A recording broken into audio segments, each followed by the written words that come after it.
బాలింతలకు ఉపయోగపడే mutton curry onion లేకుండా చేసిన ఎంతో టేస్టీగా వస్తుంది. మీరు కూడా ఇలా ట్రై చేయాలనుకుంటున్నారా? అయితే ఈ వీడియోని లాస్ట్ వరకు చూసేయండి. మా ఛానల్ని ఇంకా ఎవరైనా సబ్స్క్రైబ్ చేసుకోకపోతే ఇప్పుడే వెళ్ళి సబ్స్క్రైబ్ చేసుకోండి.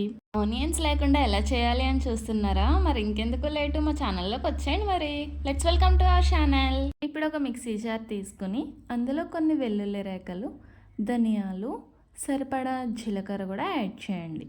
వాటితో పాటుగానే కొంచెం గసగసాలను కూడా వేసుకొని లాస్ట్లో మర్చిపోకండి ఎండుమిర్చిని కూడా యాడ్ చేసి వీటన్నిటిని మిక్సీ జార్లో పేస్ట్ పట్టేసుకుని పక్కన పెట్టుకోండి. ఇప్పుడు ఒక కడాయి వేసి అందులో ఆయిల్ వేయండి. ఆ ఆయిల్ అనేది హీట్ అయ్యాక కొన్ని వెల్లుల్లి రేఖలు, జీలకర్ర, అలాగే కరివేపాకు వేసి వేగనివ్వాలండి. అవి కొంచెం వేగిన తర్వాత మనం ముందుగా ప్రిపేర్ చేసి పెట్టుకున్నాం కదండి పేస్ట్, ఆ పేస్ట్ని ఇప్పుడు ఇందులో యాడ్ చేసుకోవాలండి.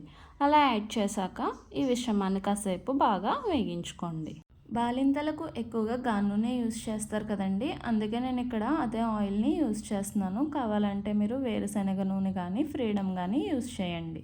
ఇది బాగా వేగిన తర్వాత మనం ముందుగా శుభ్రం చేసి పెట్టుకున్న మటన్ను వేసుకోవాలి. ఈ మటన్ను వేసాక హై ఫ్లేమ్లో పెట్టుకుని ఒక 10 నిమిషాల పాటు వేగనివ్వాలి. ఆ మటన్ బాగా వేగిన తర్వాత 1/2 టేబుల్ స్పూన్ పసుపు, రుచికి తగినంత ఉప్పు వేసి కాసేపు వేగనివ్వండి.